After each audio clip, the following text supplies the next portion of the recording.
సునాదస్వరము మార్చి 20. దేవుడు మనకు శక్తియు ప్రేమయు ఇంద్రియ నిగ్రహమును గల ఆత్మని ఇచ్చెను గాని పిరికితనము గల ఆత్మని ఇయ్యలేదు. తిమోతికి రాసిన 2వ పత్రిక 1వ అధ్యాయము 7వ వచనం.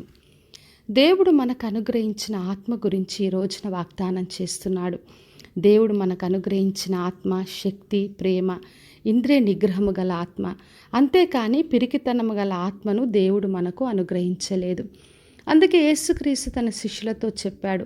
అపోస్తల కార్యములు 1వ అధ్యాయం 8వ వచనంలో, పరిశుద్ధాత్ముడు మీ మీదకి వచ్చినప్పుడు మీరు శక్తి నొందెదరు, అప్పుడు నా కొరకు మీరు సాక్షులుగా ఉంటారని చెప్పాడు. ఎప్పుడైతే మనము దేవుని ఆత్మను పొందుకుంటామో అప్పుడు శక్తిని పొందుకుంటాం. అప్పుడు దేవుని కొరకు గొప్పగా సాక్షులుగా మనము జీవించగలం. గలతీలకు రాసిన పత్రిక 5వ అధ్యాయం 22వ వచనంలో ఆత్మ ఫలము గురించి రాయబడింది. ప్రేమ, సంతోషం, సమాధానాన్ని మనం పొందుకుంటాం. ఎప్పుడైతే దేవుని ఆత్మను పొందుకుంటామో ఆయన ఆత్మ ఫలమును మనం ఫలిస్తాం. అంతేకాకుండా విశ్వాసం, సాత్వికముతో, ఆశా నిగ్రహముతో మనము జీవిస్తాం. అంటే ఏ పని చేయాలన్నా ఎలా చేయాలి, ఏది మంచిది ఏది చేయకూడదని ఆ ఇంద్రియ నిగ్రహము కలిగిన ఆత్మను మనకు అనుగ్రహిస్తాడు. అంటే దేవుడు మనకిచ్చిన ఆత్మ ద్వారా మనము ప్రతి పనిని కూడా శక్తితో చేస్తాము, ప్రేమతో చేస్తాము. ఇంద్రియ నిగ్రహము కలిగి ఎలా చేయాలో మంచి చెడు చూస్తూ అందరికీ మేలుకరంగా, దేవునికి మహిమకరంగా మనం చేస్తాం.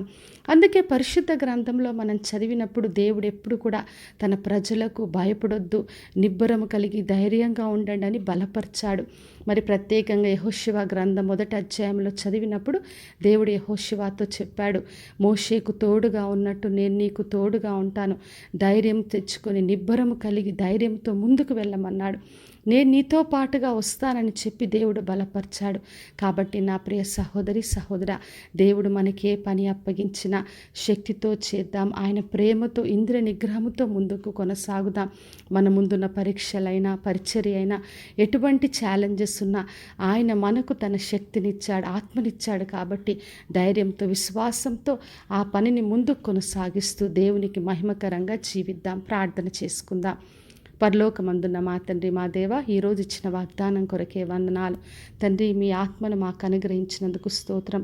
మీ శక్తితో, మీ ప్రేమతో దేవా ఇంద్రియ నిగ్రహమును పొందుకొని ప్రతి పనిని మేము ధైర్యంతో, విశ్వాసంతో ముందుకు కొనసాగుట కృప దయచేయండి. వినిచిన ప్రతి ఒక్కరిని దీవించండి.